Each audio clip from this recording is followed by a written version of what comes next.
పినపాడుకు చెందిన ఇంజనీరింగ్ విద్యార్థి అమర్ బాబు brain dead కారణంగా మృతి చెందడం అత్యంత విషాదకరమని రాష్ట్ర పౌర సరఫరాల శాఖ మంత్రి నాదెండ్ల మనోహర్ అన్నారు. రోడ్డు ప్రమాదంలో తీవ్రంగా గాయపడి బ్రెయిన్ డెడ్ అయిన పట్టణ పినపాడుకు చెందిన పెరుగు అమర్ బాబు అవయవాలను కుటుంబ సభ్యులు దానం చేశారు. వైద్యులు ఆయా అవయవాలను అవసరమైన పలువురికి అమర్చి ప్రాణదానం చేశారు. ఈ విషయం తెలిసిన స్థానిక ఎమ్మెల్యే రాష్ట్ర మంత్రి నాదెండ్ల మనోహర్ మంగళవారం పెనపాడులోని అమర్ బాబు నివాసానికి వెళ్లారు. కుటుంబ సభ్యులతో మాట్లాడారు.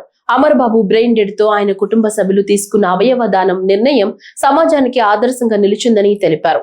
అవయవ దానం ద్వారా అమర్ బాబు 5గురికి నూతన జీవితం ప్రసాదించారని, అందరి హృదయాల్లో చిరంజీవిగా నిలిచారని అన్నారు. అమర్ బాబు కుటుంబ సభ్యులకు తన ప్రగాఢ సానుభూతిని తెలియజేశారు.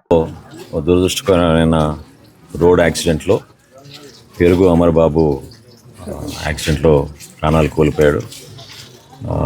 ఆ కుటుంబాన్ని మనందరం కూడా సమాజంలో ఒక స్ఫూర్తిగా తీసుకోవాలి.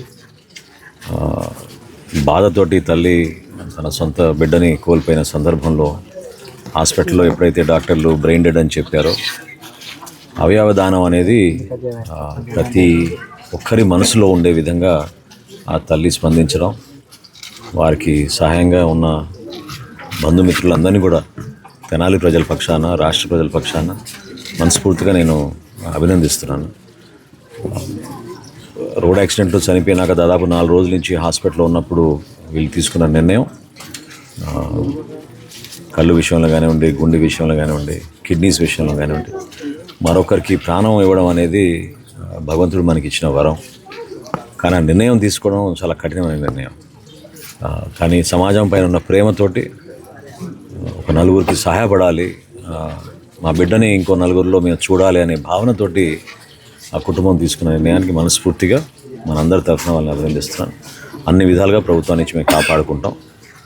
పాపం ఆమె కూలి పని చేసుకుంటూ బ్రతుకుతున్న తల్లి, చిన్న వయసులోనే భర్తను కోల్పోయిన ఆ బిడ్డను ఆ విధంగా కష్టపడి ఆమె చదివించింది.